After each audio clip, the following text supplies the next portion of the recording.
As we enter into this beautiful power manifestation, which is actually a very, very beautiful power related to wealth, where you can just play with your reality.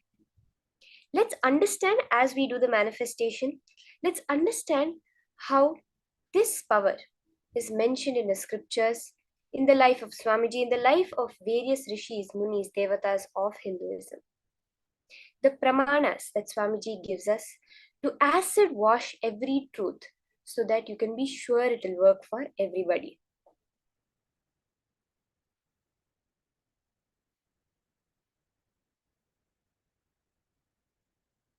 So let's start with the Shastra Pramana for this power of the Ashtamaha Shaktis.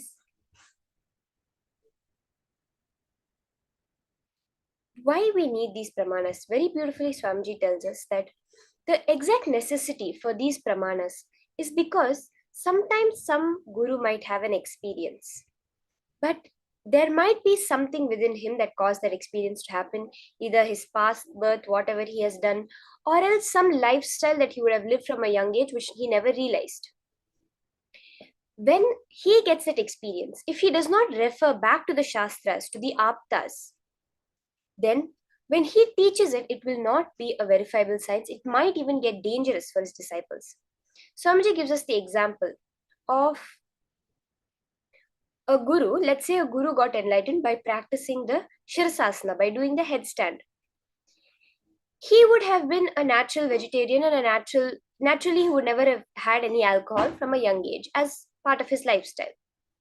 But if he does not refer back to the Shastra Pramana, he will start teaching that if you do Shirsasana, you will get enlightened. But actually, Swamiji says that if you do Shirsasana while having alcohol, it is bad for you. This is just the example Swamiji gives us. But he will not know that because he has not referred to the Shastras, but his lifestyle would have been without alcohol. That is why it's very important to always go back to the Shastras, go back to the Aptas, the various Pramanas, and it being the Guru's own Atma Pramana before sharing it to the whole world as a Sakshi Pramana. These are what we're going to be seeing now for this power of Ashtamaha Shaktis.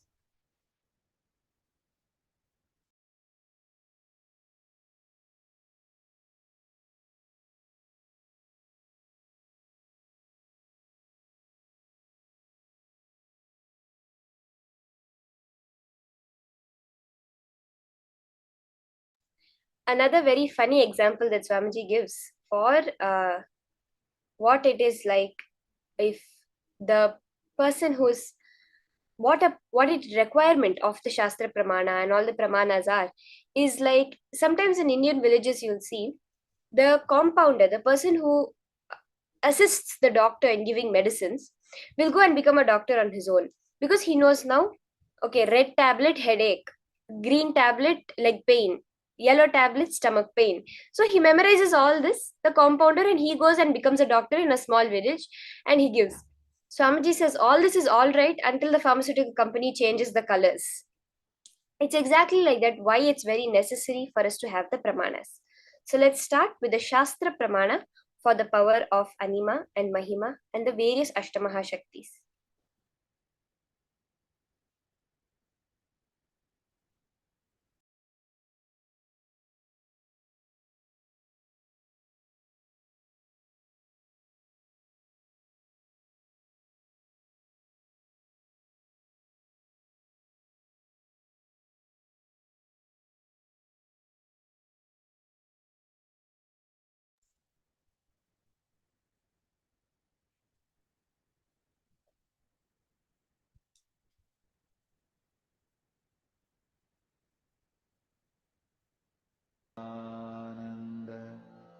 Paramashivoham. Om Nithyananda Paramashivoham. Om Nithyananda Paramashivoham.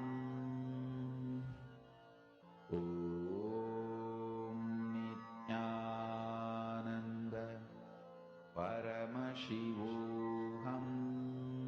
each and every power like this, for each and every teaching of Swamiji's.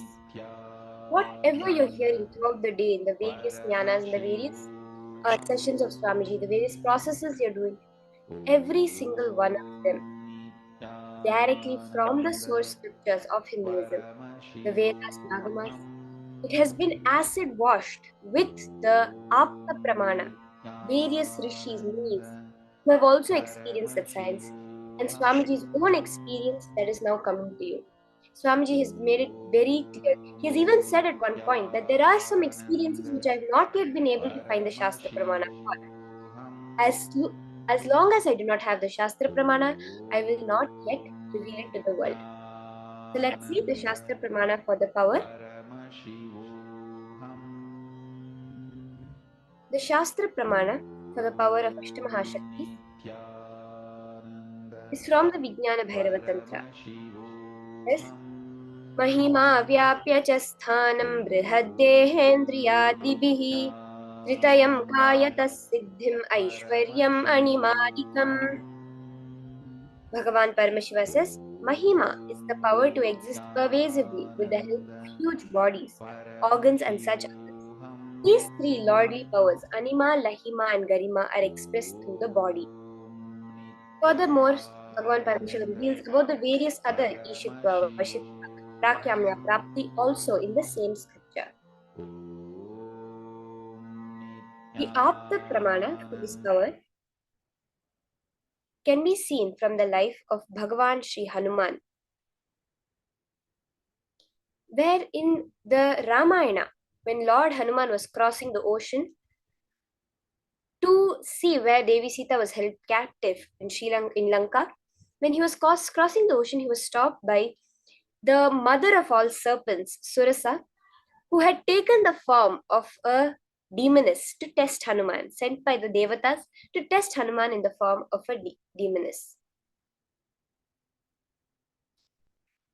When he was crossing the ocean, she stopped him and she said, "Nobody can cross this place without entering into my mouth." So what happens is Hanuman starts growing in size and Surasa's mouth also grows. First, Hanuman stretches himself to 10 yojanas, then Hanuman is stretched to 30 yojanas, Surasa enlarged her mouth to 40 yojanas, Hanuman stretches his body to 50 yojanas. Like this, it goes on up to where Hanuman is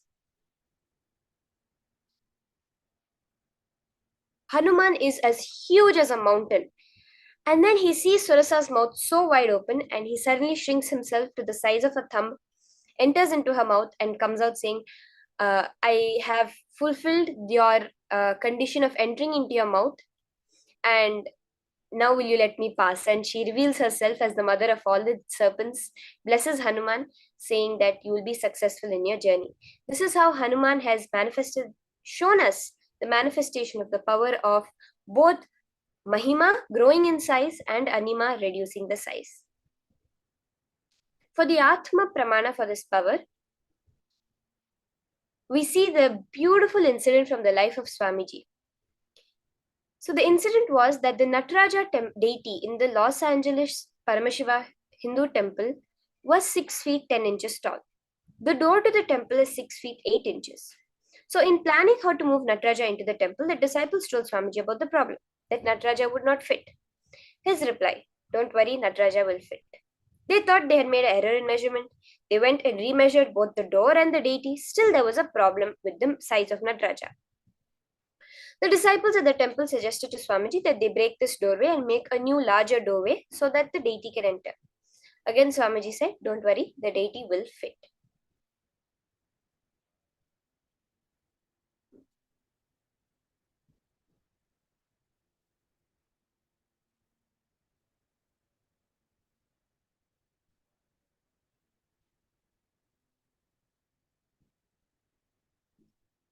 So the day came that they were going to move Nataraja, and on that day when they were about to move the Nataraja deity, very clearly, so the deity was on 2-inch rollers, and Paramashiva, the deity was 4 inches too tall for the door. At the time of the moving, Swamiji just told all the disciples to go and push up the door frame of the temple. They were like, the door frame is held by 2 stories of concrete. But they just know, okay, whatever Swamiji says, somehow it will manifest. So they went and they did it. And then after that, when they took the Nataraja deity inside, it very clearly fit. There was no issue. Neither the door size had changed, nor the Nataraja deity size had changed.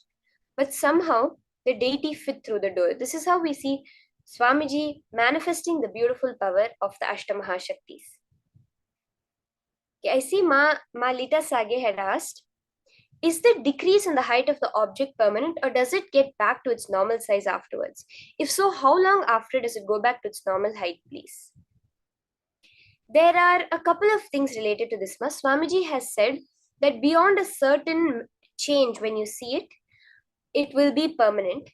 The other level is also, when like beyond 3 to 9 centimeters, if it goes higher than that, if it changes more than that, it will be permanent. The other thing, is how long you're able to hold that cognition. Now, let's say you have the powerful cognition of that, yes, life itself is constant expansion. Now, as a constantly expanding being, I can expand another matter also. And you do it.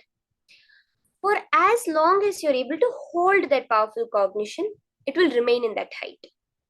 But if some powerlessness comes in, if the cognition drops from you, it will change back. But if that cognition becomes a permanent powerful cognition in your being, it will not change back. Actually, during the various programs, Alita, I've seen that when someone does the manifestation, for the 21 days of the program, the Mahasivoham, for example, it will remain in that height. But as soon as they go back home, they'll send a message saying, oh, the picture, the object has changed its height back to its normal height. As long as that you're able to hold that energy, it will remain in that manifestation. Also, when you make a very small change, sometimes your mind doesn't believe the manifestation has happened. So it changes back. But when you make the huge change, as Swamiji said, between 3 to 9 centimeters, not sure exactly which, if the change happens, then your mind has to believe that it has manifested. And then it will be a permanent manifestation. Okay, I hope that answered your question. So let's start. The object you have gotten, you can keep it. And just by chanting the Mahavakya, infusing the energy, unclutch. Once you've kept the object, chant the Mahavakya, Ajapa, Ajapa, and bring intense feeling connection with Swamiji. You're going to increase the size of the object now.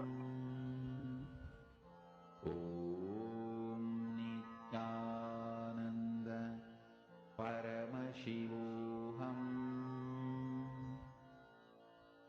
Om Nithyananda Paramashivoham.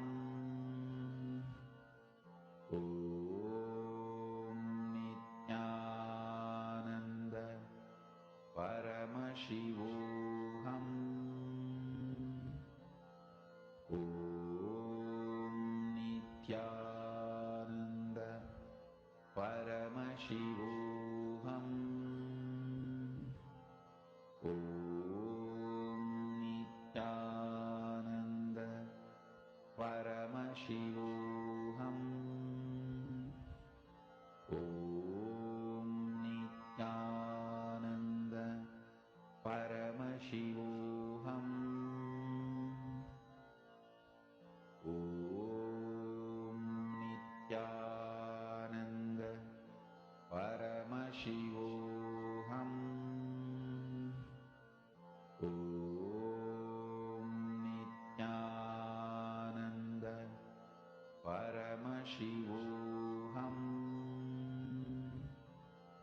Om Nithyananda Paramashivoham. Om Nithyananda Paramashivoham.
Om Nithyananda Paramashivoham. Om Nithyananda Paramashivoham. Om Nithyananda Paramashivoham. Om Nithyananda Paramashivoham. Om Nithyananda Paramashivoham. Om Nithyananda Paramashivoham. Om Nithyananda Paramashivoham. Om Nithyananda Paramashivoham. Om Nithyananda Paramashivoham. Om Nithyananda Paramashivoham. Om Nithyananda Paramashivoham.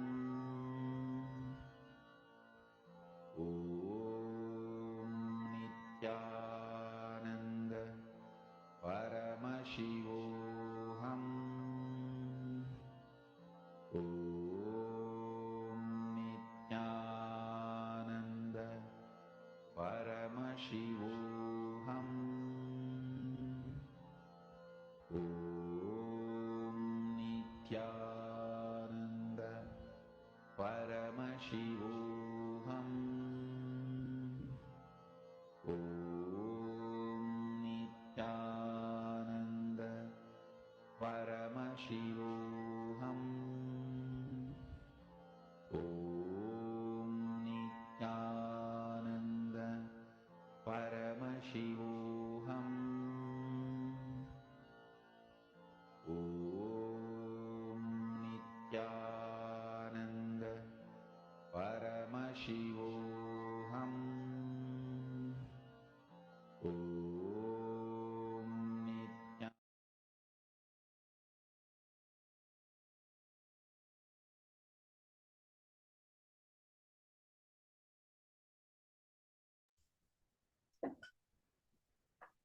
So beautiful. Let's all now verify the size that has changed of our object. So you traced it on a paper. Now you can take it back and trace it against the same thing and take a photo of how the change has happened. It'll be very nice to see that. And see, don't feel bad if the manifestation has not happened. Throughout the day, every completion that we do, every time we complete with wealth, will automatically increase the manifestation. And every time we manifest, we'll get more and more complete with our wealth. This is how the whole day is going to be. One by one, examining each and every one of your thought currents related to wealth and making them towards only and only manifesting wealth. Right now, you may be thinking that I really want wealth. Why is it that it's not happening? One of the reasons is that your fundamental understanding of what wealth is not true. It is what the society has taught you, not what it is as per reality. Now, in this session, we're starting with removing all these misconceptions we have about wealth, understanding what true wealth is as per Hinduism. Let's listen to this from Swamiji.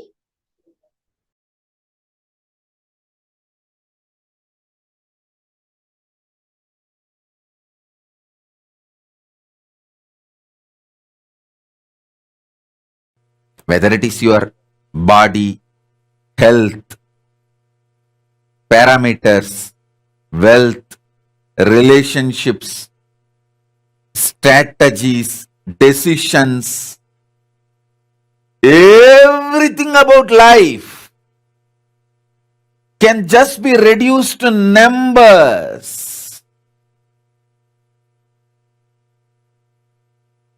Your basic logic, number, can be expanded to the whole universe level. Just like your basic logic is one dimension of you, one aspect of you, whole universe as number as one part of itself. Your logic, numbers, and there is a one parallel universe called number universe.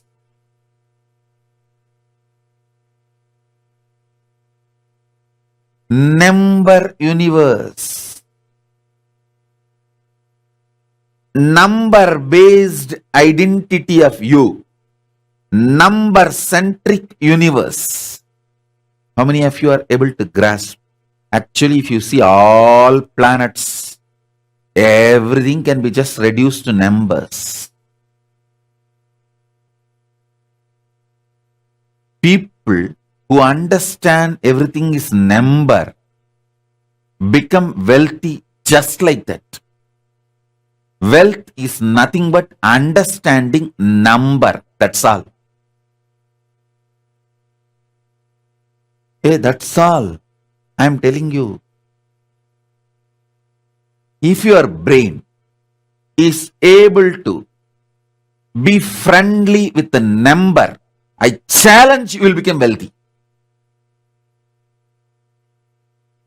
People who have incompletion or anger with the number does not want to keep number in the memory, remain poor and die in poverty.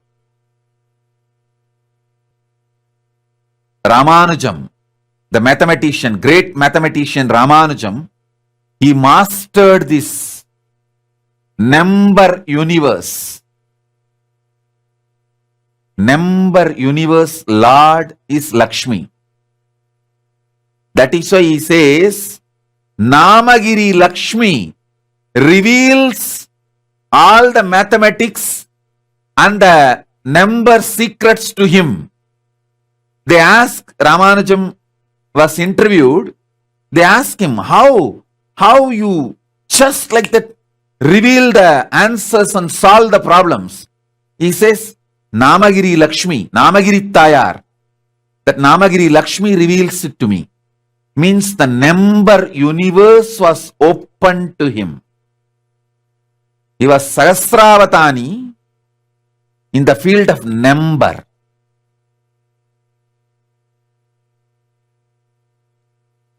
Your aspect of number, understand, it's actually your own aspect. Capturing the number and converting them into the linguistic, means the language, processing and expanding or subtracting or playing with it through the language foundation is wealth. Ability to convert the longest digits into language through the linguistic name, able to process the numbers, come to conclusions through the linguistic understanding, names, and convert them back to the number. It's like a 4 plus 4 is 8. So the 4 gets converted into the language called 4 and gets processed. 4 plus 4 is 8, and the 8 again becomes the number called 8. This flow if it can happen for the longest numbers in your brain, that is called wealth. Lakshmi.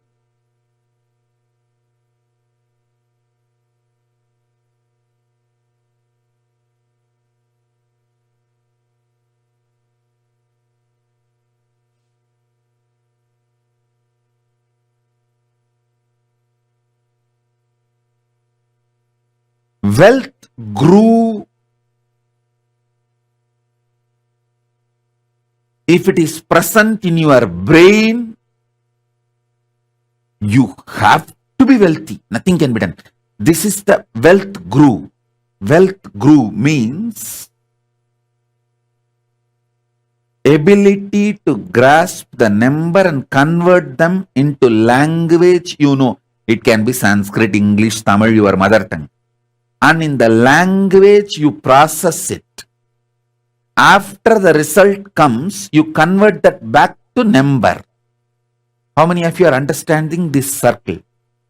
This whole thing? Raise your hand. This capacity, this groove is wealth, and it grows in your brain if you consume more ghee and curd and no meat.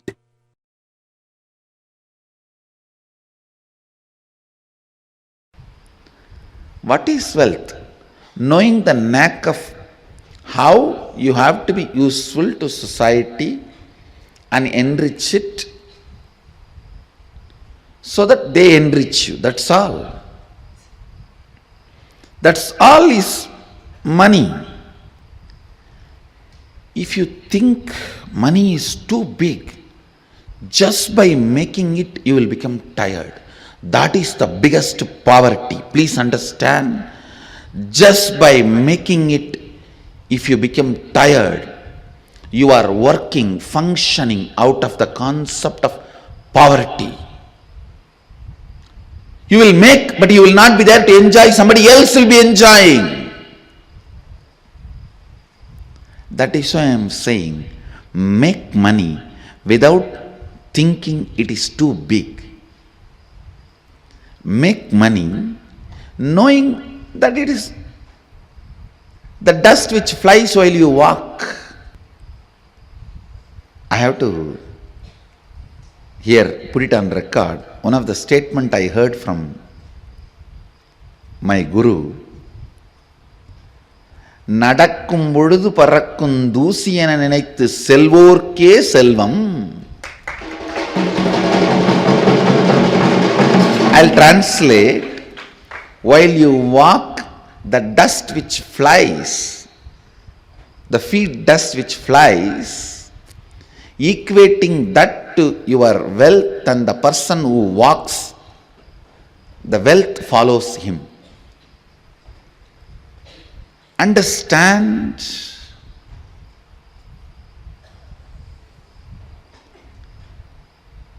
The powerfulness you demonstrate, the powerfulness you carry in your thinking, in your feeling, in your words, in your action, the side effect of it is wealth. The side effect of it is wealth. The moment you think wealth is important, you will become tired by achieving it. Becoming tired by achieving it means you will feel cheated. Please understand, you will feel cheated.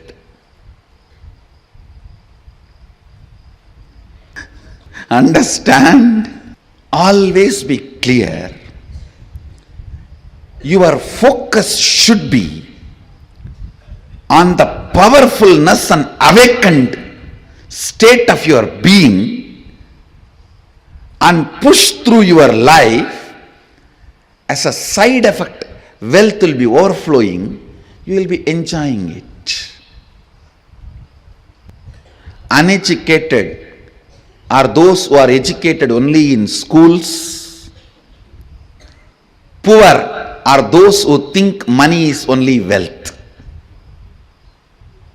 Poor are those who think money is the only wealth. If somebody thinks money is the only wealth, how he is going to be cheated?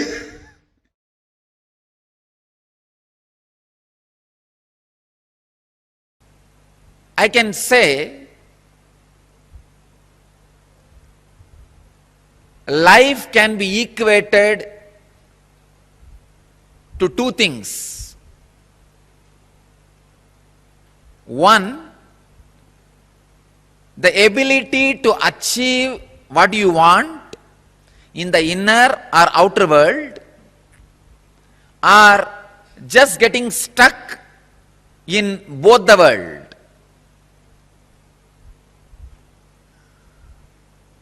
These are the only two equations. As on now, at least people who are sitting in front of me, I can say very clearly, there is nobody who doesn't want wealth. Everybody wants it. But they do not increase the life in them to the level they want it. Wealth can be equated to the life energy you express. Straight equation. Because as on now, a normal man has wealth as the first priority in the life. So be very clear. If you do not have wealth, don't blame anybody, just you are not expressing life in you. Life energy is not happening in you. You may think, what an incarnation has to do with wealth? Why Swamiji should talk about wealth? I can tell you, wealth itself is not wrong.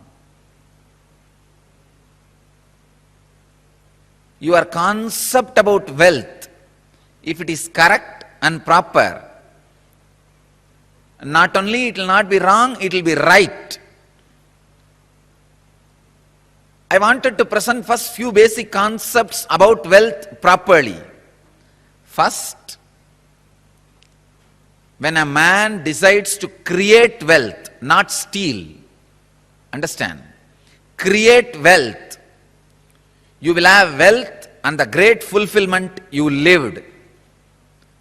And your whole energy will be towards the creation, not destroying others. I am seeing very clearly, the fellows who are interested in destroying others, going after people, harassing them, they are completely dull, dead.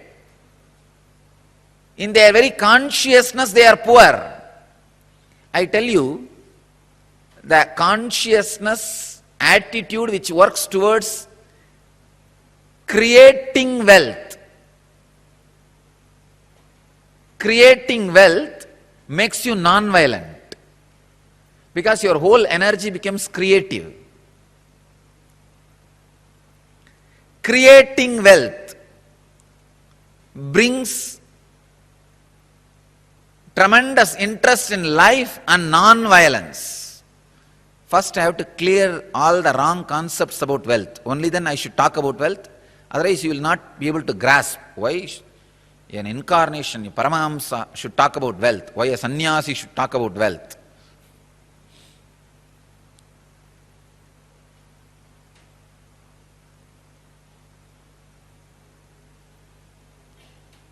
Only he can talk about wealth because he has gone beyond wealth.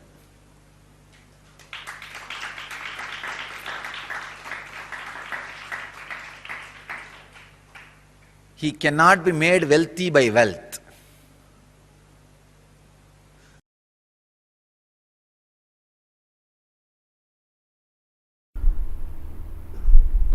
even your professions, careers, build as per the Hindu tradition and Hindu scriptures, because they are so much of life positive.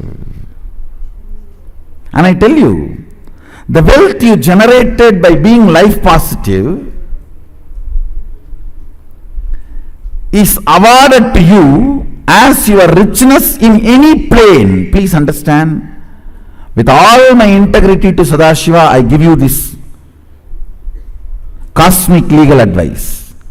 For example, if you are a doctor, an ethical doctor, and you are serving the life and making money, that wealth comes with you even when you go to Kailasa or Swargaloka, or when you come back to planet Earth. Please understand, I am very responsible when I am uttering these words. These are really true. But if you kill somebody, murder, sell alcohol, or sell meat and make money, not only that wealth will not come with you when you move to different planes, that sin and the torture and the suffering follows you wherever you go. One of my close disciples who listens to my words, I told him, see, I can relieve you from any sin, but don't run non-veg hotel. Even I will not be able to help you handle when you leave the body. He listened and left it. Left the non-veg hotel. That was his profession, his bread and butter. But he said, Swamiji, you said, that's all. No more. He just shut it down. Contribute. For example, if you are running a software company and making money, it's a contribution. It's good for you. Contribute and make money. If you are selling house, doing real estate, it's good for you. It's a contribution. In that, making profit is not wrong, but fundamentally it should be contributing to humanity. Never do this meat, alcohol, that kind of business which is harming the beings. Same way, tobacco. Never, never, never do that. Tobacco, alcohol, and any of the violence related, like killing animals, or even the violence based silk, the silk which need to be produced by killing the silkworm. No, no, do not go for any of those careers and professions. See, for example, when you are running a software company, you invest only $10,000, but you make $1 million, nothing wrong. That is not at all wrong. That's not at all. That wealth will come with you even when you move to a different plane or when you come back. Any wealth generated by contribution always comes with you. It is permanent. Never create a wealth based on violence. For example, you are a teacher. You teach good things, not bad things. Of course, if you are teaching to kill, that will not be a good money.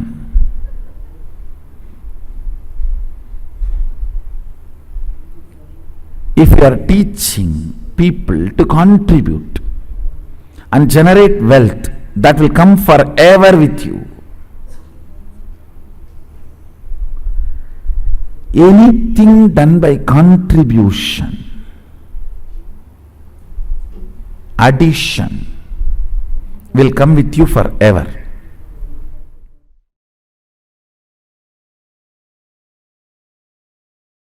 See, money is simply extension of your understanding about you, your strength on you, your strong belief on you.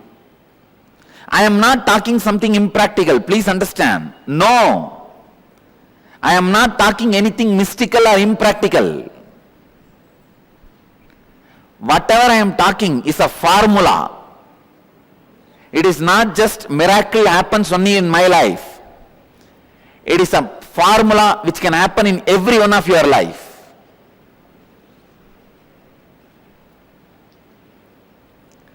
The right attitude towards money is, please understand, the right attitude towards money is, it has utility value for the things you want to do.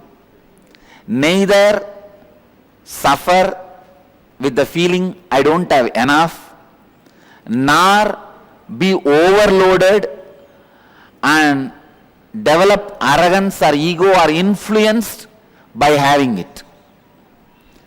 Neither be influenced by not having, nor be influenced by having. First, few basic things.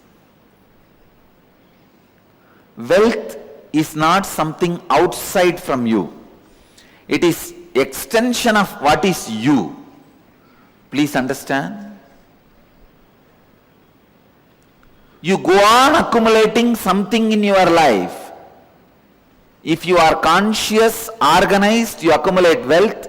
Otherwise, you accumulate poverty. But you go on accumulating something. Please understand, you cannot be in between. You can't say, no, neither I am progressing, nor I am losing. No. Either you are progressing or you are losing. Means, either you accumulate wealth or you accumulate poverty. Accumulation is your life.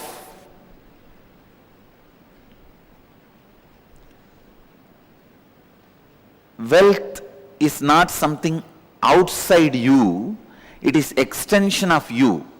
What you feel about life, what you feel about you, all these ideas only decide whether wealth is going to be around you or not.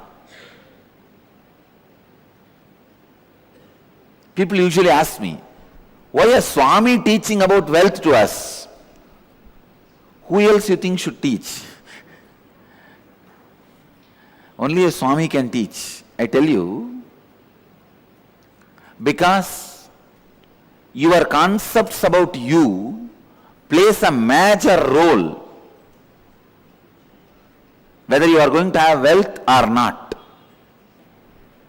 Now, basically, I want you to understand, if you are not attracting wealth around you, if you are living in a consciousness not enough, there is something seriously wrong with your being.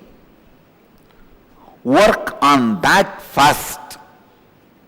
Work on that first. Please understand. Work on that first, altering the understandings you have about wealth is a very important thing you need for creating and celebrating wealth. Please understand, grabbing is completely wrong. I am not teaching grabbing, I am teaching creating. I am not asking you to become grabbers. No. Creators are totally different from grabbers. Here I am asking you to become a creator.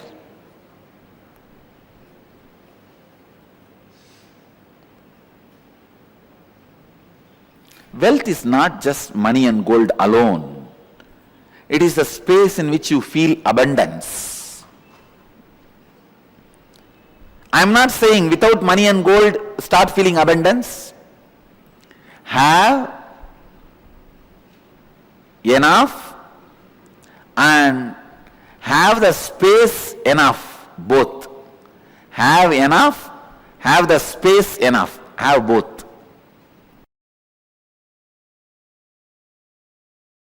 Wealth, money, abundance, even though all these words look like they are same or synonymous. It is not. Please understand, money is directly controlled, manipulated by few people who keep that concept alive. When brilliantly, intelligently, few people play with your greed and sell you some concepts and make you work for those ideas, that is money. Money is not abundance. I am not saying for abundance money is not required, but I am saying money itself is not abundance. Please understand. Abundance is overflowing ecstasy, confidence in you that you can exist. Your existence is joyful, blissful for you and the people around you. Please understand. It may be looking very mystical. I'll explain step by step. But today I wanted to give you the last word on abundance. No beating around the bush. Last word on abundance. Listen. Even that word has nice meaning. Abundance. Bund means bank. Abund means without bank. Dance. Jumping without a bank. Jumping without a bund. Abundance. See, a overflowing excitement, intensity about your existence is wealth. Understand? Overflowing abundance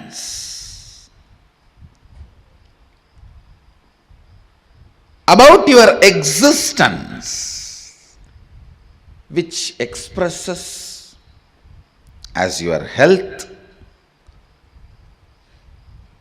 as the confidence to make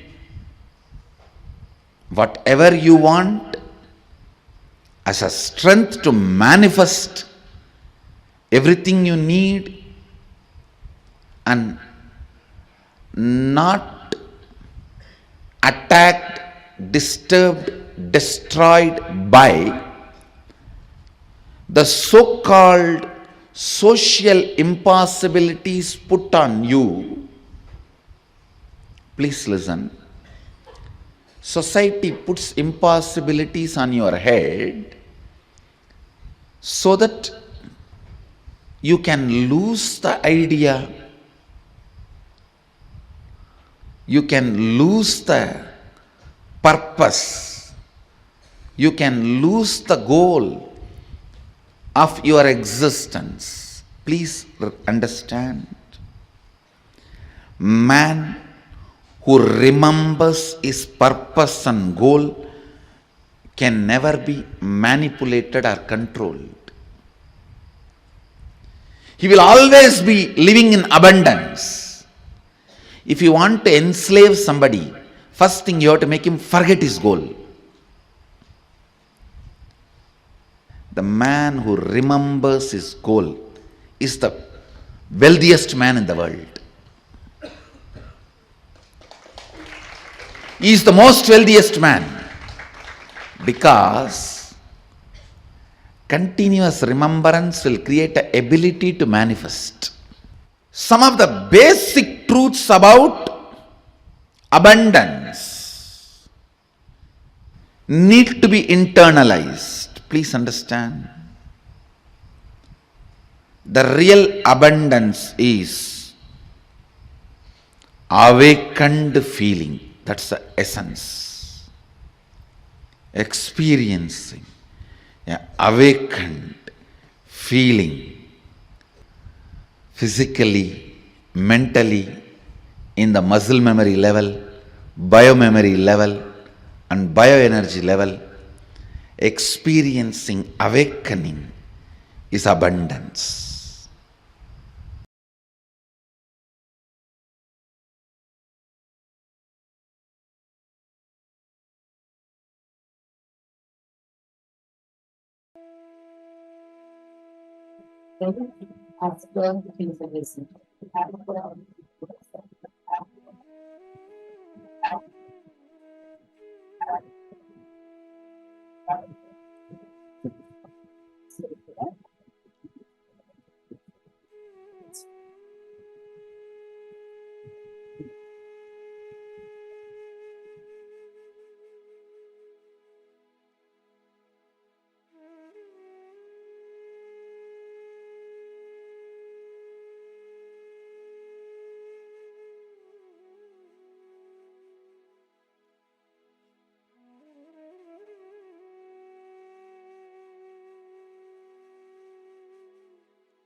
I hope all of you are able to hear me better now.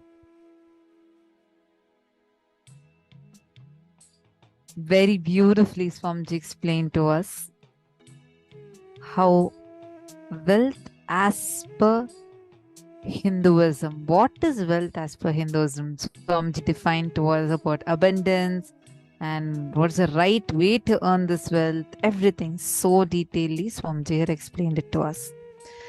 Now, all of us are going to be taking a few minutes, cognizing what Swamiji had just revealed to us.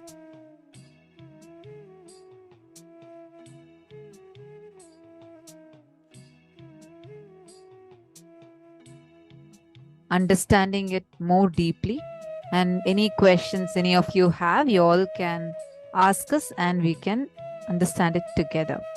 All right, so now let's understand what Swamiji revealed to us about wealth.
Understand that everything is just number.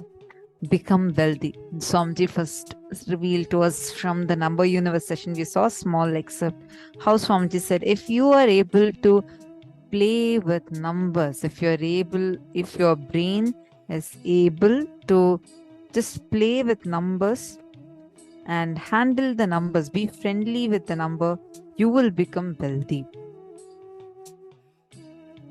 People who have incompletion or anger with number do not want to keep number in the memory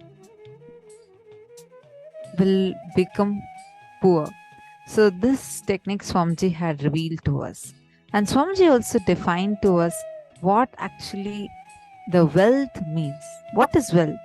Knowing the knack of how you have to be useful to the society and enrich the society so that they enrich you. That's all. That's all is money. If you think money is too big, just by making it, you'll become tired. That is the biggest poverty. For example, the mother of pearl is mistaken for pure silver. The attributeless sky appears blue. The post is mistaken for a man at night.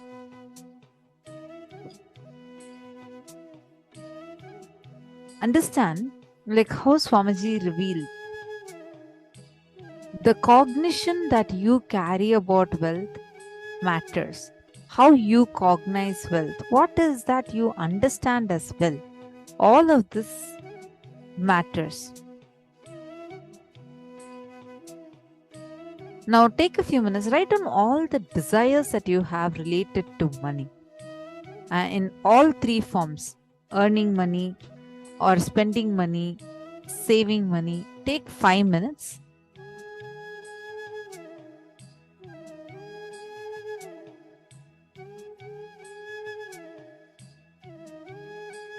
And please pen this down.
like, wow,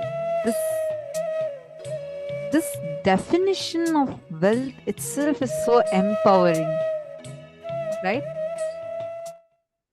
See, we are first today, I request all of you, whoever wants to experience completion with wealth, whoever wants to manifest abundance and prosperity, sit today, do every exercise sincerely, and if you have any doubts, questions, feel free to ask. And even all the male bodies, all of you also can ask your questions. Go to Facebook, and on the Facebook, you can post the questions that you have, and we'll definitely take your questions and answer them. You can post it in the Paramashivoham Facebook group itself.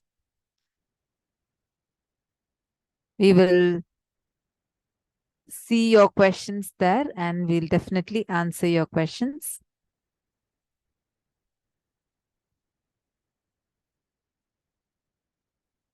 Now let's do this exercise sincerely.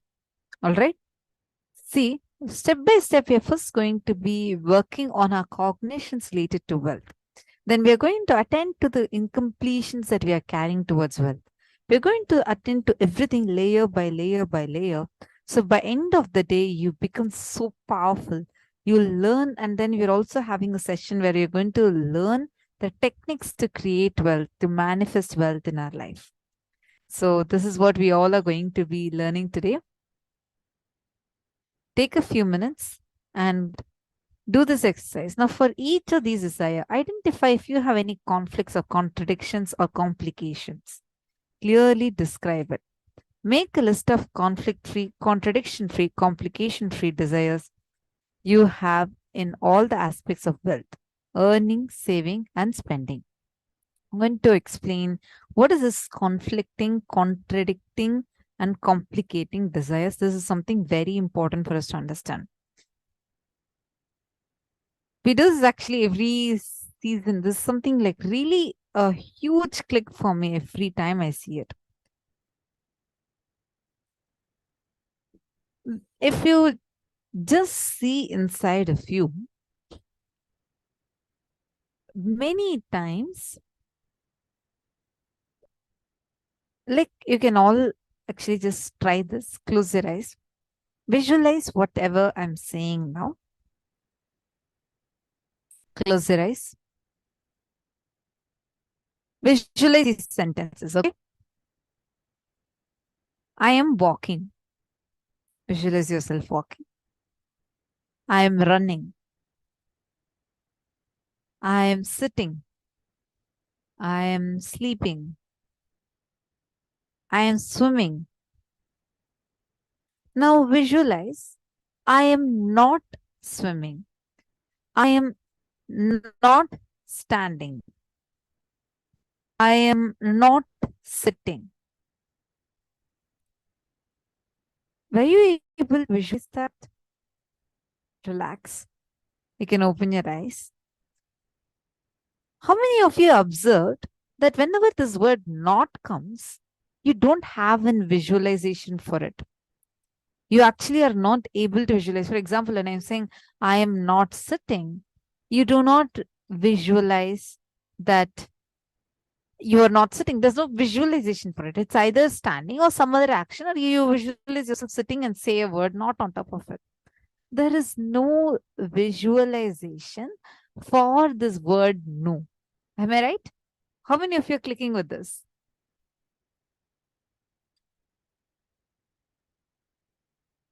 How many of you are clicking this? Oh my God, it's so true.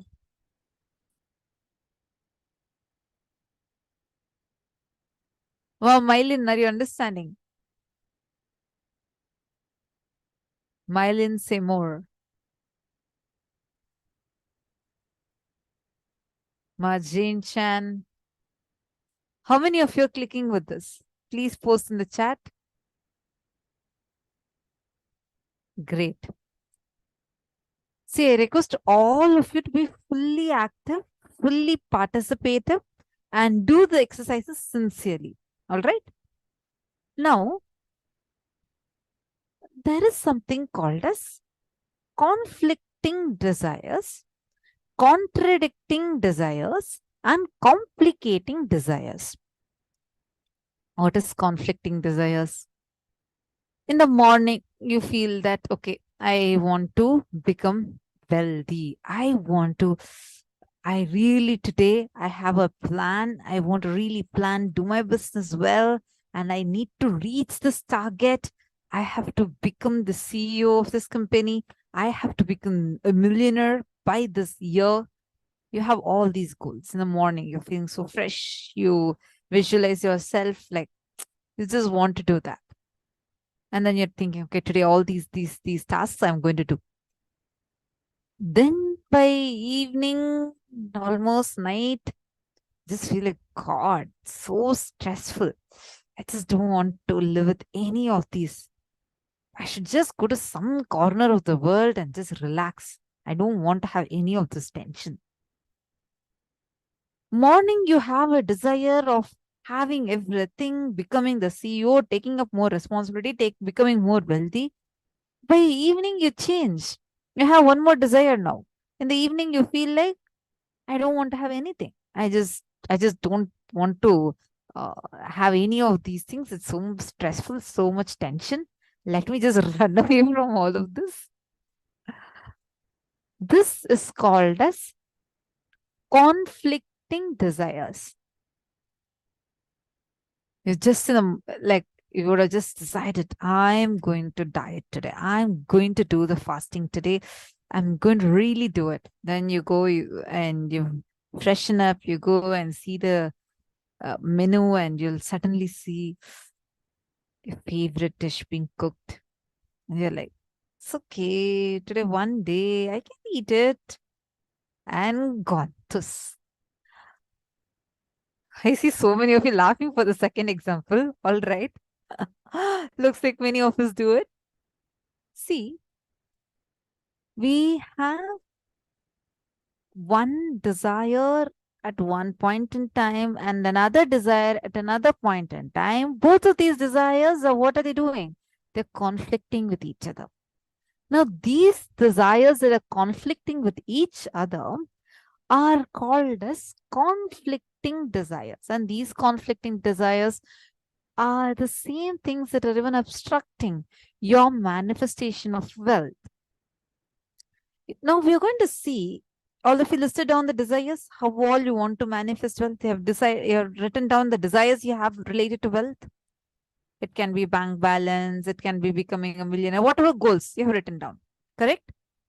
Now, next to each of that, you're first going to identify how many conflicting desires you have. For example, you will feel that for some people, relationship as well, right? So you feel like, I want to have such a happy family with me. I want to have enough money to be able to keep everyone happy. I want to build my own home where I'm with all my family. And then just then your spouse suddenly calls you and you're like, hell with this. I'm just not going to talk to you anymore. You don't care for me. And I decided I'm not going to care for you anymore. And you make another desire. I should just be in peace where I am with myself and taking care of myself. So you're empowering two desires at the same time. One said you want to have a happy family, and one more said you want to be left all alone. These type of desires are called as conflicting desires. So are all of us clear and in same page with conflicting desires? If you all have understood conflicting desires, can you all put it in a sentence and type it and put it in the chat? Just want to ensure that everyone is understanding this. Whatever you have understood as conflicting desires.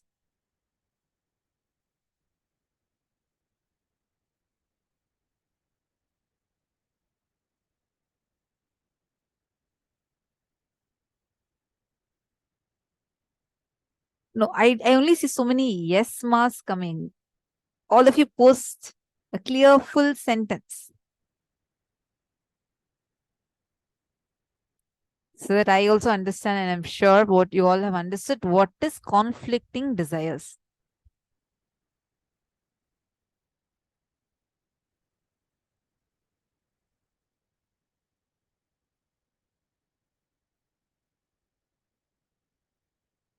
Sally Nunes is asking, I started manifesting when I started letting people who were against my desires. Was there a conflict with my desire or assisting my desires? Sally Nunes, see, understand, any decision, whatever is, there are two desires. The two desires are conflicting with each other, becomes a conflicting desire. You want to wake up early in the morning and go to gym, hit the gym, you want to do that workout, you want to do that yoga. But in the morning when you set your alarm, you're like all set, even got your yoga clothes ready. But then in that early in the morning when your alarm goes off, you just go and tap the snooze, saying that, no, I just have a desire to sleep a little more. That these two desires, one, you want to be waking up early in the morning and you also want to be sleeping in the morning. These two are conflicting with each other. So these are conflicting desires. Now, let's understand the next one. The next type is contradictory desires. Conflicting is two different desires, both of which are conflicting with each other. Now, these contradictory desires are one same desire that you have. In the same sentence, you're contradicting yourself. I'll give you an example. I really don't want to be poor. I don't want to have loans. I want to get rid of my loans. All of us will be wondering, what's there? Isn't the proper desire to have? No. Right, just few minutes ago, all of you agreed that your mind is not able to visualize the word no. Every time you visualize when you say something negative, when you have a negativity in your desire, meaning the desire by itself has negativity in it, then you only manifest that. When you say, I don't want to be poor, you only visualize poverty in you. So obviously that is what is getting empowered. So you keep saying, why Swamiji? I keep saying, I don't want to be poor. I don't want to be poor. And I end up being poor. You have the answer by yourself. Because you are continuously saying that I don't want to be poor. But unfortunately, your mind doesn't understand that word no. See, it's not just the word no. It's even if you say, I want to get rid of poverty. But when you see the word poverty, you are visualizing poverty. That's why in Swamiji teaches us something called as positive declaration. For any declaration we make, even let's say we want to complete certain path, you have to visualize the right version of it. Like, for example, let's say if I want to say, I want to complete for my laziness. So I cannot say I complete for, I don't want to be lazy anymore. I will not be lazy anymore. No. Instead, Swamiji teaches us something called as positive declaration. You'll declare saying that from now, I'm going to be active and I'm going to be intense in my action. Whatever you're going to do, whatever you want it to be, you have to declare for that. Not what you do not want. Are you all understanding? This is called as contradictory desire. Conflicting is two separate desires that are conflicting with each other is conflicting desires. Contradictory desire is in the same desire. Both of these are contradictory to each other as a contradictory desire. So far, are all of us clear? If you all have understood, can you all put the understanding, what you understood as contradictory desire?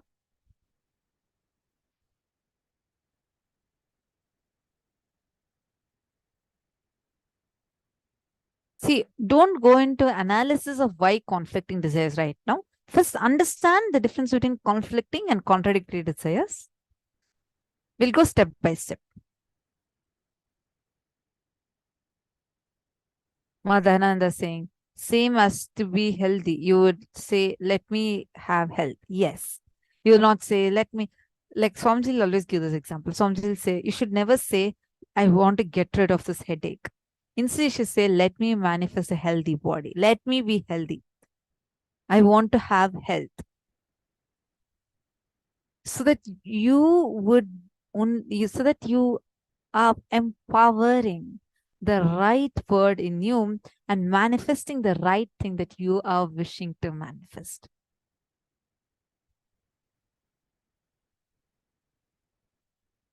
Ma Vaidiki is asking, Ma, when we ask Swamiji for boons such as please remove my incompletions, is that contradictory desire?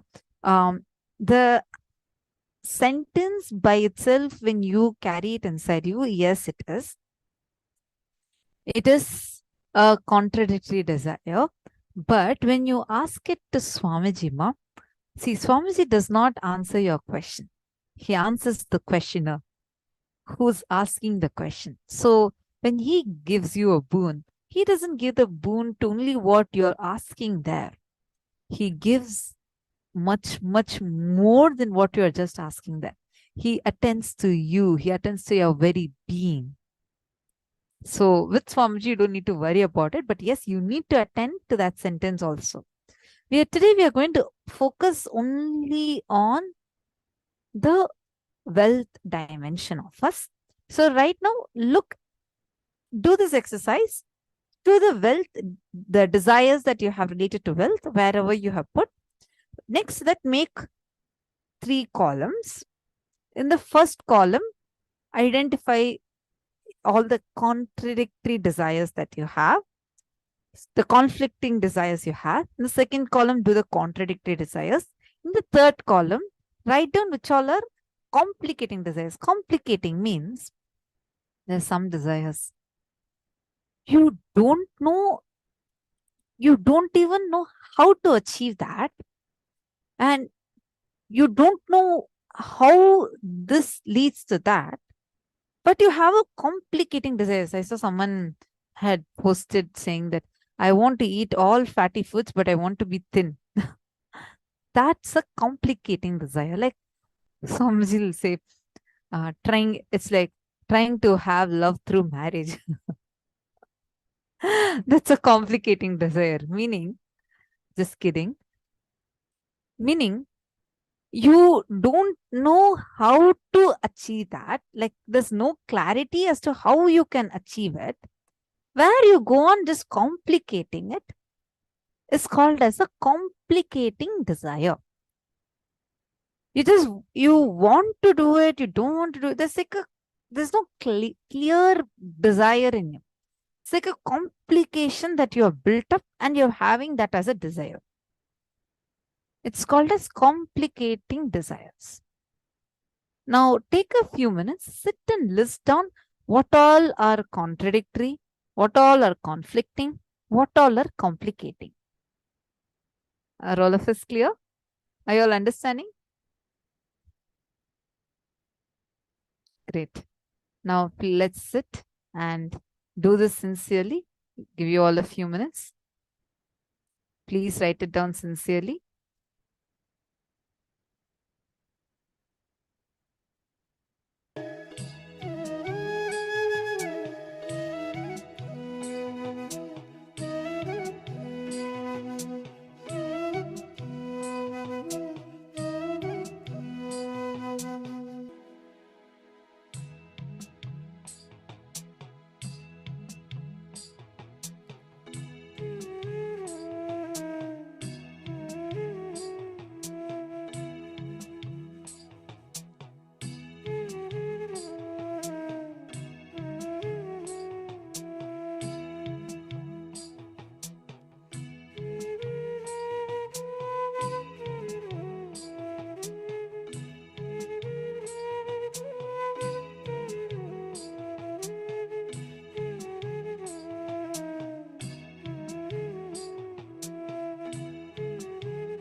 Make a list of conflict free, contradiction free, complication free desires you have in all these aspects of wealth: earning, saving, and spending.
Eating desires are like complication, means you don't even know why you are doing it,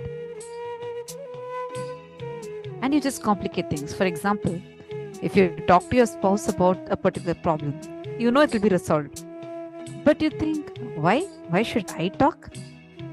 Let him first come and smile at me. What's the hurry? No, I'll talk to him day after tomorrow. Complicating things which can be easily sorted out. That's called as complicating desires.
Sorry about that.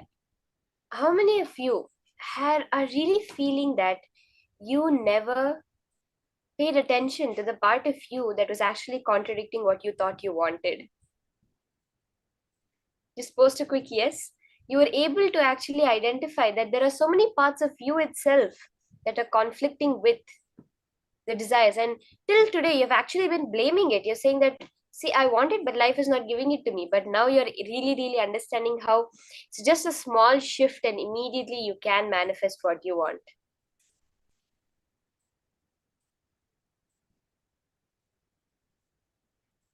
Now, in the space of newer understandings, like I had said before, every time we mature our cognition, every time we complete with a pattern, that energy is going to come and manifest as powers. Understand what you are seeing as a increase in the size of your ring or a decrease in the size of your ring is actually an increase in your very wealth consciousness and a decrease in your poverty consciousness. That part of you that is not letting you manifest wealth is going away, and the part of you that is ready to manifest wealth is coming up. That is what is the whole power manifestation. Even for power manifestation, you would have noticed sometimes these contradicting, conflicting, complicating patterns. For example, when Swamiji says, now sit as Paramashiva, and as Paramashiva, you are the embodiment of the whole cosmos, you can manifest anything you want. Now, when the second thought comes up, you sit first. Okay, this is the cognition, I'm going to sit. The first thing you start thinking is, how can it be possible? I've never seen this happen things before. You start complicating it. You start bringing contradicting things. No, look, when I do this, I'm not Paramashiva. If for Paramashiva, these things never happen. Only for me, they're happening. You start contradicting yourself. And then you conflict itself. You conflict the whole thing saying, no, power manifestation can never be for me. Now, the same way as you complete it, with every conflicting, contradicting pattern related to wealth, that's not just wealth, it is your whole life's manifestation you have completed with. So, that completion will now reflect in your power manifestation. How many of you are excited for this? You're going to physically see the change in your object that you have kept in front of you. Because there's no more any conflicts on your manifestation of wealth in your life. That abundance will just now flow to you. Let's start. The same continuation of the power of Anima Mahima, changing the size of an object. I request all of you, get an object, keep it in front of you. Anything for you as a symbol of wealth. Whether it's a gold chain, some jewelry, or even it may be some food, or anything that you consider as a symbol of wealth. It might be a expensive pen, a designer bag, shoes, all whatever it is you really see. Yes, if I have that, that's my wealth. Something which you have, which you consider as a symbol of your wealth.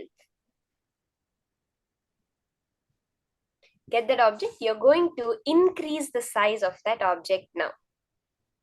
That's what we're continuing in this round, because when you have a physical object in front of you that you see, yes, this is my wealth, you are increasing the size of that.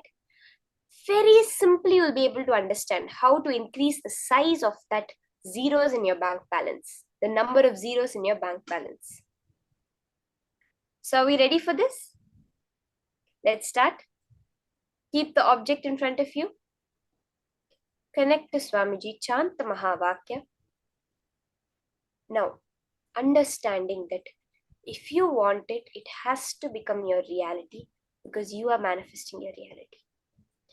Paramashiva was manifesting it for you. He's there, a huge tathastu, or so be it, for you to manifest.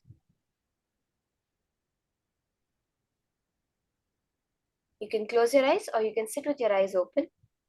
but just unclutch from the object in front of you.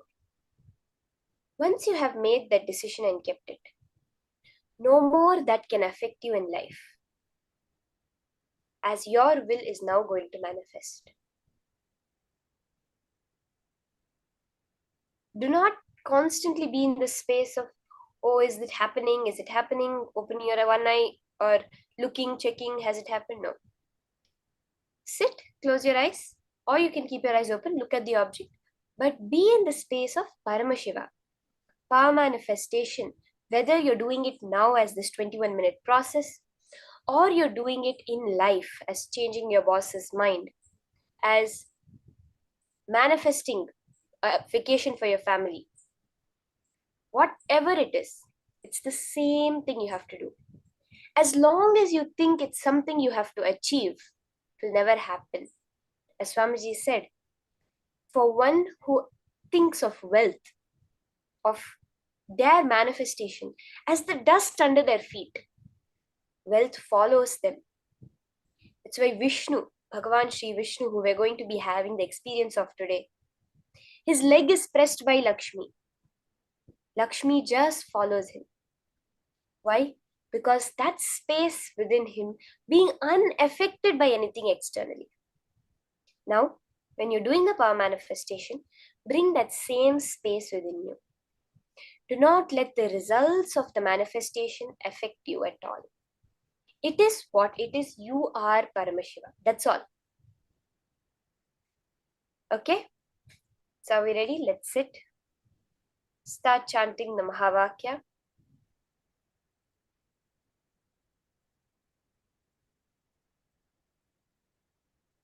Connect to Swamiji. Let the object be there in front of you, and let you be in the space of Paramashiva. Whatever you consider that ultimate, connect to that. Connect to Swamiji.